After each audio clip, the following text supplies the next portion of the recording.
నమస్తే, welcome to filmy bit Telugu. నేను బబిత. ప్రస్తుతం మనతో పాటు ఫోక్ మ్యూజిక్ సెన్సేషన్ ఉన్నారు, రాము రాథోడ్. మాట్లాడదాము. నమస్తే రాము గారు. స్టేజ్ పైన డాన్స్ అదరగొట్టేశారు. అండ్ 2026 ఎలా ఉండబోతుంది? ఫస్ట్ టైం తెలుగు సినిమాలో, ఒక మంచి సినిమాలో డాన్స్ నంబరు పాట పాడారు. అది చంద్రబోస్ గారు రాసిన పాటని. ఎలా అనిపిస్తుంది? ఇంకా అంతకంటే హ్యాపీ, అంతకంటే అదృష్టం ఇంకోటి లేదు నాకు.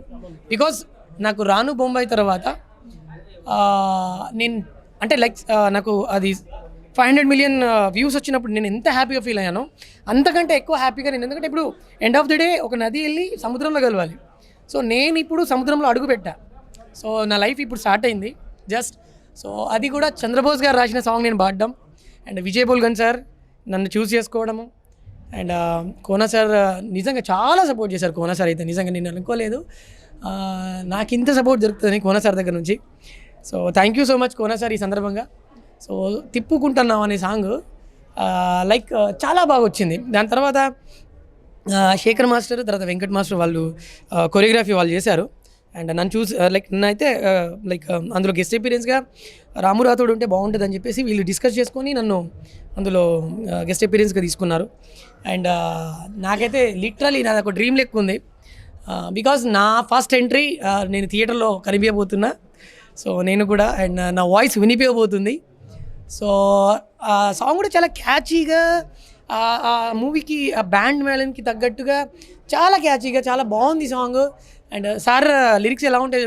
బెల్లం చుట్టూ ఈగ లెక్క, మంచం చుట్టూ దోమ లెక్క, ఆ తర్వాత మా పైసల చుట్టూ మనసుల లెక్క, ఆ లిరిక్స్ ఏవైతే ఉన్నాయో చాలా ఎంత క్యాచీగా, చాలా యూనిక్గా ఉంటాయి చంద్రబోస్ సార్ రాసే లిరిక్స్ కావచ్చు. So thank you so much sir. మీ లిరిక్ మీ సాహిత్యంలో నేను పాడడం నా అదృష్టం నిజంగా. అండ్ ఇది నాకు మీరు ఇచ్చిన ఆశీర్వాదం అనుకోవచ్చు. నేను ఇంకా ముందు కూడా ఇంకా ముందు చాలా మంచి మంచి పాటలు పాడతాను. ఎందుకంటే నేను డైరెక్ట్గా మీ రచనలో పాడా. సో అయితే ఒక మాట ఏమంటారు, అప్కమింగ్ స్టార్స్ ఏమంటారు, మీ సాంగ్ ఏదైతే రాను ముంబైకి రాను, అంతకు ముందు వరకు రాము రాథోడ్ అనేటోడు ఎవరికి తెలీదు. ఒక్కసారి మీరు ఆ సాంగ్ తీసిన తర్వాత లైమ్లైట్లోకి వచ్చారు, యూట్యూబ్ అంతా షేక్ చేశారు ఆ సాంగ్తో. దాని తర్వాత దానివల్లే మీకు బిగ్ బాస్ ఆఫర్ వచ్చింది అని కూడా అనుకోవచ్చు. అండ్ దాని తర్వాత చంద్రబోస్ గారితో వర్క్ చేయడం, ఆయన రాసిన పాట పాడడం అనేది ఒక కళ చాలా మంది ఇప్పుడు వచ్చే అప్కమింగ్ సింగర్స్కి. అది మీకు చాలా తొందరగా ఎర్లీ స్టేజెస్లో వచ్చింది అనుకోవాలి. సో దాన్ని ఎట్లా చూస్తారు? అదే అండి, ఇంకా నేను అది మాటల్లో మనం చెప్పలేము. ఇంకా అది నిజంగా అది లిటరలీ అదృష్టం అది. ఎందుకంటే సార్ రచనలో నేను ఆ సాంగ్ ఆ ఫస్ట్ లిరిక్ విన్నప్పుడే బెల్లం చుట్టూ ఈగ లెక్క అన్నప్పుడే అయిపోయింది కథ ఇంకా ఓకే పాట. అండ్ సార్ కోనా సార్ దగ్గర నుంచి ఫోన్ వచ్చింది, ఇలా మీరు సాంగ్ పాడాలంట మూవీలో, కొత్త మూవీ బ్యాండ్ మేళం, శేఖర్ మాస్టర్ కొరియోగ్రాఫర్ అన్నారు, తర్వాత రోషన్ శ్రీదేవి కాస్ట్ అన్నారు. సో నాకు నిజంగా చాలా హ్యాపీగా అనిపించింది. ఎందుకంటే వాళ్ళు సెన్సేషన్, కోర్ట్ మూవీ నుంచి వాళ్ళు సెన్సేషన్. యాక్చువల్లీ నేను వాళ్ళ మూవీ చూసి నేను చాలా హ్యాపీగా ఫీల్ అయ్యా. అంటే నిజంగా చాలా అద్భుతమైన మూవీ అది. దాని తర్వాత వాళ్ళ మూవీలో నాకు అవకాశం రావడం, అండ్ ప్రీవియస్లో ప్రేమలో సాంగ్ ఉంది, కథలెన్నో చెప్పారు కవితల్లి, అది ఎలా అయితే ఆ సాంగ్ తీసుకెళ్ళింది మూవీకి అందరినీ. నేను కూడా ఇదే ఆశిస్తున్నా, ఈ పాట లిటరలీ బ్యాండ్ మేళ మూవీకి తీసుకెళ్తుంది ఖచ్చితంగా. ఇది ఇంకా వైరల్ అవ్వలేదు, అవుతుంది. అండ్ ఇంకొకటి ఏంటంటే సంతోషకరమైన విషయం ఏంటంటే అది 1 డేలో 1 మిలియన్ వెళ్ళింది సాంగ్. ఎస్, 24 అవర్స్లో 1 మిలియన్ కొట్టింది సాంగ్. అండ్ మోస్ట్లీ నన్ను చాలా లైక్ చేస్తున్నారు ఆడియన్స్ అందరూ. థ్యాంక్ యూ సో మచ్ మీ సపోర్ట్కి. నేనైతే మీ ప్రేమకి ఎప్పుడు దాసోహం నేను. అండ్ మీకు ఇక ముందు కూడా చాలా ఎంటర్టైన్మెంట్. అయితే నాది ఇంకొక క్వశ్చన్ ఏంటంటే, ఫస్ట్ ఒక ఓవర్ నైట్ స్టార్డమ్ అనేది వచ్చేసింది మీకు. ఎందుకంటే ఒక సాంగ్ తీశారు, రాను ముంబైకి రానుతో జనాల్లోకి వెళ్ళారు, స్టార్డమ్ వచ్చేసింది. ఇప్పుడు మళ్ళీ ఈ సాంగ్తో ఒక్క రోజులోనే 1 మిలియన్కి వెళ్ళిపోయారు. అది ఛాలెంజింగ్గా ఉంటుంది, రెస్పాన్సిబిలిటీ పెంచుతుంది, అలాగే ప్రెషర్ కూడా ఇస్తుంటుంది. సో ఈ టైంలో రాము రాథోడ్ మైండ్లో ఏం రన్ అవుతుంది ప్రెజెంట్ ఏం లేదు. నాకు వచ్చిన ఈ యొక్క అవకాశాన్ని నేను యూటిలైజ్ చేసుకోవాలి. ఎందుకంటే చాలామందికి ఎలా ఉంటుందంటే ఏం అర్థం కాదు. ఇప్పుడు నాకు ఎలా ఉంది అంటే లిటరలీ సడన్లీ ఒక లంక మీద దొరికితే ఎలా ఉంటుంది, లిటరల్ నేను ఏదైనా ఓపెన్గా మాట్లాడతాను, నా నేచర్ అది. సో నా పరిస్థితులు కూడా అలాగే ఉంది.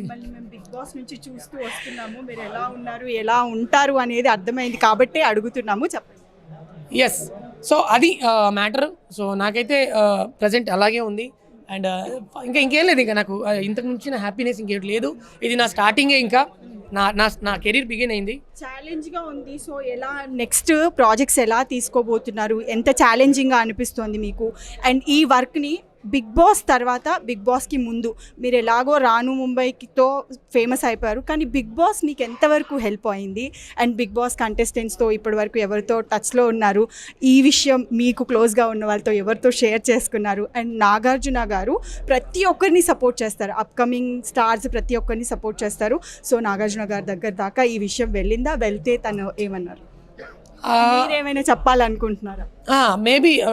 సార్కి తెలుసో తెలియదు నాకు కూడా, బట్ చాలా హ్యాపీగా ఫీల్ అవుతాడు ఫస్ట్ ఎందుకంటే సార్కి నేనంటే నిజంగా లిటరలీ చాలా ఇష్టం. బికాజ్ పర్సనల్గా కూడా సార్ చాలా బాగా మాట్లాడతారు. చాలా నన్ను లైక్ రాము రాథోడ్ అంటే మీకు ఆల్రెడీ బిగ్ బాస్లో కూడా చాలామంది చూసుంటారు.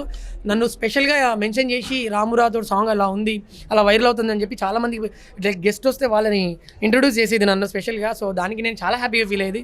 సో సార్కి తగ్గట్టే నేను కూడా ప్రతిదీ కూడా ప్రాజెక్ట్ చాలా చూస్ఫుల్గా, ఏది పడితే అది కాకుండా ఈ మధ్యలో నేను యూట్యూబ్ సాంగ్స్ కూడా చేయట్లేదు.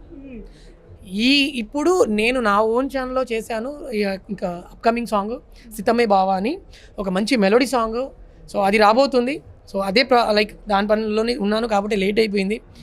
అయినా పర్లేదు, నేను ఖచ్చితంగా రావాలి అనుకున్నా. సో వచ్చిన అండ్ మీతో షేర్ చేసుకుంటున్నాను నా feeling. And thank you so much. Thank you. Telugu ఇండస్ట్రీలో చాలా మంది యాక్టర్స్ ఉన్నారు, చాలా మందితో వర్క్ చేయాలని ఉంటుంది, వీళ్ళతో నేను వర్క్ చేయాలి, వీళ్ళకి నేను పాట పాడాలి అని అనుకునే సింగర్స్ చాలామంది ఉన్నారు. సో అట్లా ఒకరితో మీరు స్క్రీన్ షేర్ చేసుకోవాలి. ఇప్పుడు you are proven actor also, మంచి డాన్సర్ కూడా మీరు. సో వాళ్ళతో ఎవరితో అయినా స్క్రీన్ షేర్ చేసుకోవాలి, ఇప్పుడున్న హీరోస్తో యాక్టర్స్తో ఎవరితో అయినా షేర్ చేసుకోవాలంటే ఎవరితో షేర్ చేసుకోవాలి?